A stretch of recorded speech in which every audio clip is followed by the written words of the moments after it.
सोमवती अमावस्या को लेकर के। सोमवती अमावस्या का बहुत बड़ा महत्व है अपने आप में, जितना भी महात्म्य वर्णन किया जाए उतना कम है। आइए क्या करना है सोमवती अमावस्या को, और इसकी कथा भी हम आपके बीच में निवेदित करते हैं। सोमवती अमावस्या को वंदन पूजन करने से पितृदोष समाप्त होता है, इसमें बिल्कुल कोई भी संशय वाली बात नहीं है। ये सोमवती अमावस्या की ये महिमा है। तो सबसे पहले सोमवती अमावस्या को लेकर के एक सुंदर सी इसकी कथा भी मैं आपको सुनाई देता हूँ।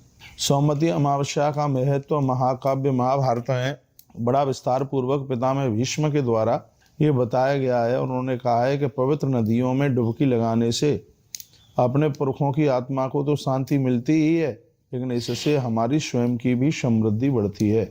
ये सोमवती अमावस्या का इतना बड़ा प्रभाव है। सोमवती अमावस्या के लिए पांडव लोग तरसते रहे, लेकिन उनके काल में सोमवती अमावस्या नहीं पड़ी। यहाँ तक 12 वर्ष तक उन्होंने तप भी किया, लेकिन फिर भी उनके जीवन में सोमवती अमावस्या आई नहीं। तो आप विचार करें कि इस सोमवती अमावस्या की कितनी बड़ी महिमा अपने आप में हो सकती है, जिसके लिए पांडव तरसते रहे और उन्हें सोमवती अमावस्या का पर्व उन्हें प्राप्त नहीं हुआ। इसलिए जानकार सभी लोगों को यह चाहिए कि सोमवती अमावस्या के दिन भोर में थोड़ा जल्दी जागें।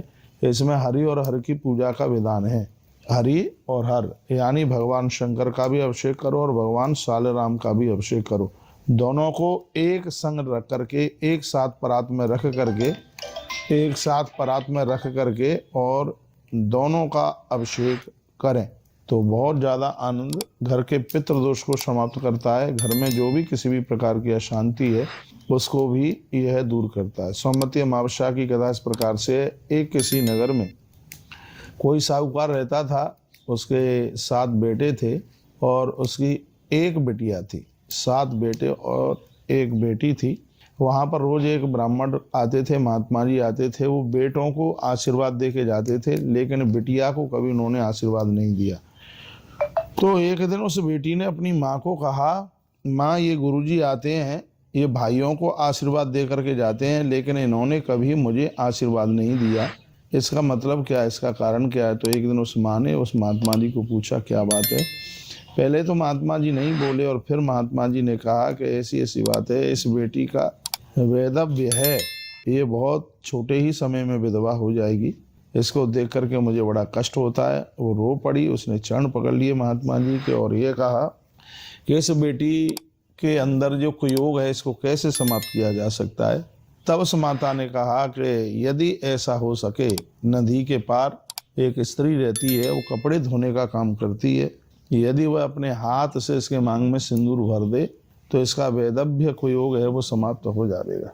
जब उस महात्मा जी ने ऐसा कहा तो छोटा भाई अपनी बहन को लेकर के वो चला नदी के पार। उस समय उस पार पहुंचा तो वह बेटी अपना भेष छिपा करके और उस कपड़े धोने वाली स्त्री के यहाँ पर वो काम करने लगी।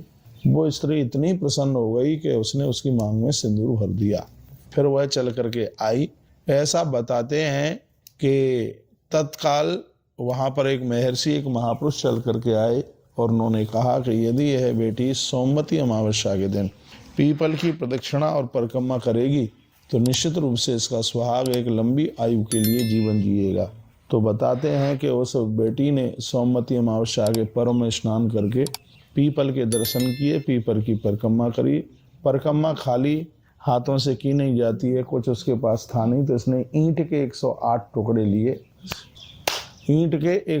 टुकड़े लिए और उन्हीं से उसने परिक्रमा करी और कहा, हे ब्रह्मदेव मेरे पास और तो कुछ है नहीं, मैं तो इसी से परिक्रमा कर रही हूँ। जैसे ही उसकी 108 परिक्रमा पूरी हुई और उसी समय वो ईंट के 108 टुकड़े हैं वो गुलगुले बन गए, यानी वो पुए बन गए।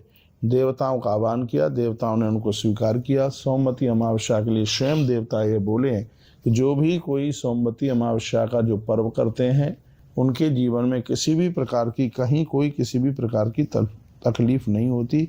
उस बेटी का परिवार बहुत दिन दूना राति चौगने के रूप में उभरा। तो मैं आप सबको कहना चाहूँगा कि सोमवती अमावस्या के दिन भोर में जल्दी नहाइए। नदी हैं तो नदियों में स्नान कीजिए, यदि नदियाँ नहीं हैं तो फिर आप अपने घर में ही बाल्टी में गंगा जल डाल करके और गंगा मैया का आह्वान करके आप स्नान करें। सोमवती अमावस्या के दिन सप्तपुरियों का स्मरण करना ये एक बहुत ज़्यादा महत्व रखता है। सप्तपुरियों की चर्चा मैंने बहुत बार आपको की है। हमारे धर्म में मोक्ष पाने के लिए हिंदू पुराणों में इन 7 पुरियों की बहुत बड़ी महिमा का वर्णन किया गया है। मोक्ष का मतलब यानी मुक्ति। जो इंसान जिंदगी और मरण के चक्र से मुक्ति चाहते हैं, उन्हें स्नान करते समय इन सप्त मोक्ष पुरियों का नाम उन्हें उच्चारण करना ही चाहिए।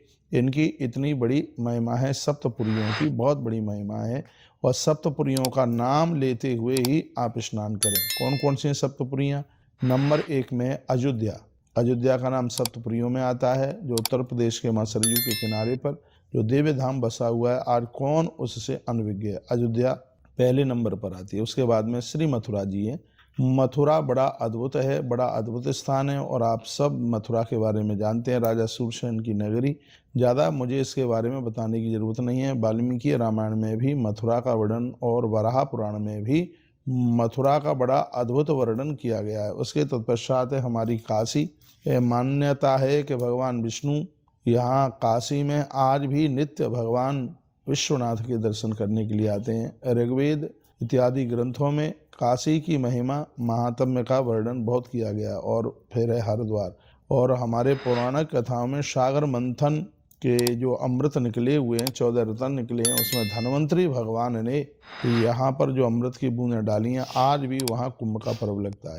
अवंतिका यानी उज्जैन, क्षिप्रा मैया के किनारे पर उज्जैन महाकाल भगवान की नगरी है, धरती है, बड़ा अद्भुत स्थान है। श्री द्वारका जी, द्वारका की भी अद्भुत महिमा है। गुजरात में द्वारका पड़ता है और माता गोमती नदी और समुद्र का संगम है।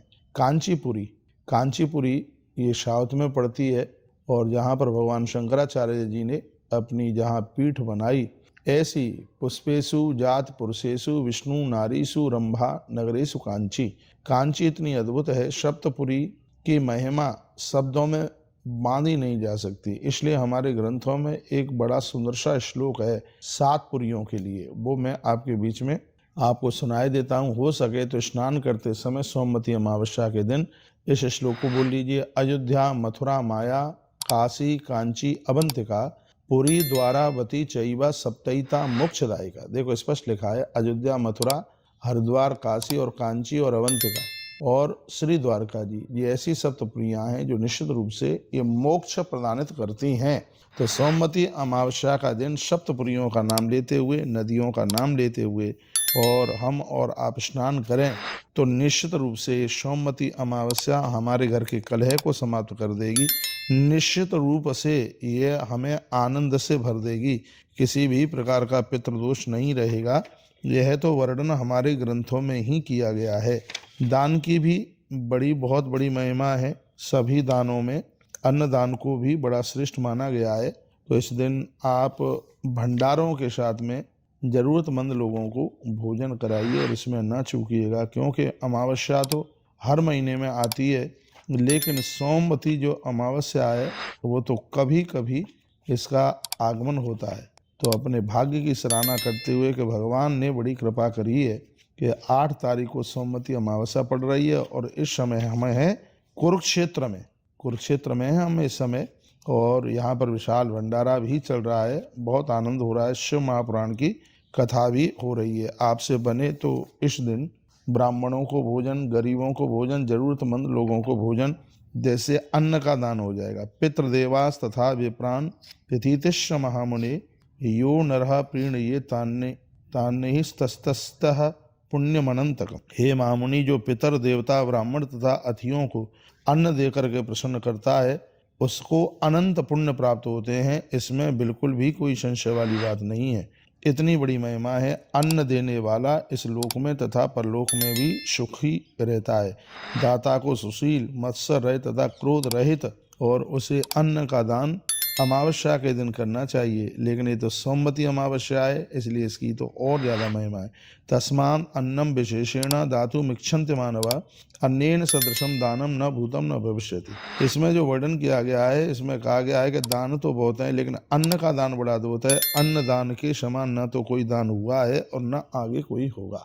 आप सुन रहे हैं, मैं तो श्लोक बोल रहा हूँ। और ये पद्म पुराण के उत्तरखंड के 27 नंबर के अध्याय के 3 नंबर के श्लोक में बात कही गई है, कहा गया है इसमें, तस्माद अन्नम विशेषेण दातुमिच्छन्ति मानवा अन्नेन सदृशम दानम न भूतम न भविष्यति। अन्न दान जैसा दान पहले कभी नहीं हुआ और बाद में भी कभी होने वाला नहीं है। इसलिए सौमती अमावस्या के दिन जरूरतमंद लोगों को भोजन कराइए, ब्राह्मणों को भोजन कराइए, संत गुरुजनों को भोजन कराइए, आनंद हो जाएगा। अन्न दानेन या लोका तथा शुनश्व महामुने विमानानि प्रकाशन्ते दिवि तेषाम महात्मना।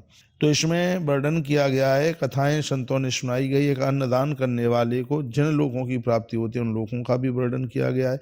अन्नदान करने वाला स्वर्ग में जाता है, उसके ताप प्रताप संताप दूर होते हैं और उसके होने वाले अपराध भी दूर हो जाते हैं। अन्नदान करने वाले के लिए पर्वत भी भक्ष और भोज्य पदार्थों से परिपूर्ण हो जाता है। उसे अनेक प्रकार के वस्त्र और आवरण प्राप्त होते हैं। उसको प्राप्त होने वाली नदियां दूध से बहती हैं। स्वर्ग में उसको प्राप्त वापियां घृत से भरी हुई होती हैं।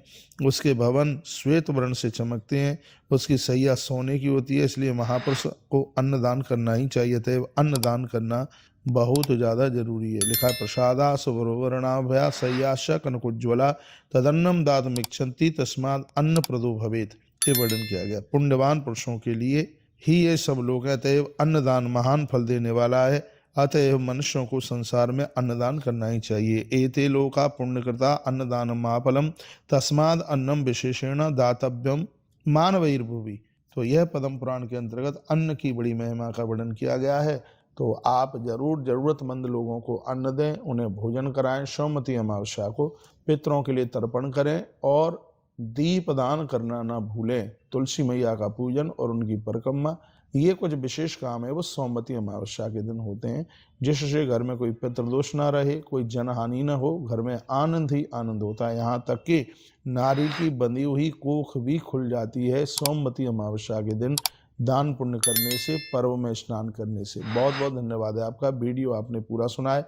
इसमें हमने सौमती अमावस्या की बात आपसे करी है। मैं कहूँगा गौतीर तुलसी, तपोवन गौशाला, तुलसीवन आश्रम, इन सब चीज़ों में बहुत विश्वास रखता है। कई हजारों लोग, ये वीडियो में आप देख रहे हैं, कई हजारों लोग पर डे प्रत्येक दिन भोजन करते हैं। इसमें हमारी बड़ी श्रद्धा भी। हम कुरुक्षेत्र में, यहाँ भी भंडारा चल रहा है। इसके बाद में हम जा रहे हैं वैष्णो देवी, वहाँ भी भंडारा चलेगा। तो आप अन्न का दान करते हैं। और वैसे भी कहा गया है कि सतयुग में प्राण है, हड्डियों में रहते थे। त्रेता में मांस में रहते थे। द्वापर में प्राण चमड़ी में रहते थे। लेकिन कलयुग में तो प्राण अन्न में रहते हैं। तो इसका मतलब है कि किसी को आपने भोजन कराया, अन्न खिलाया, तो इसका मतलब है कि आपने प्राणों का दान दिया है। दरवाजे से कभी कोई भूखा ना जाए। सौमती अमावस्या के समय पर विशेष रूप से मैं आपको कहना चाहूँगा, स्नान करते समय सप्तपुरियों का नाम लीजिएगा, हरि और हर का बंधन पूजन कीजिए। हो सके तो आप अभिषेक भी करें। बहुत बहुत धन्यवाद है आप सभी के लिए। ऐसे ही हमारे साथ जुड़े रहिए और नई नई अपडेट प्राप्त करते रहिए। जय श्री कृष्णा, जय श्री राम, जय गौ माता, जय राधे।